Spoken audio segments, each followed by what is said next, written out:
এবং মহামান্য হাইকোর্টের নির্দেশনা মতে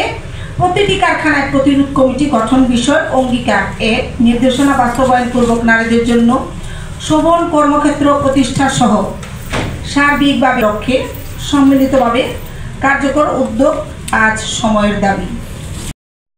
তারা এই মেশিনটা চালাতে পারবে, তাদেরকে এটা মানে মনে করে যে তাদের যেহেতু খুব একটা শিক্ষা দীক্ষা নাই অথবা খুব একটা এরা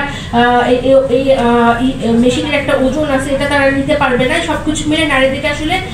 ওই পর্যায়ে ধরা হয় না। এছাড়া সেই সময়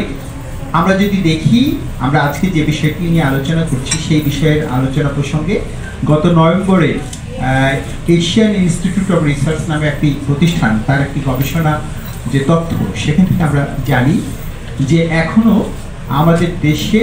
এই ওয়ার্কপ্লেস অথবা তারা এটা সম্পর্কে প্রত্যক্ষভাবে তার এটা প্রত্যক্ষদর্শী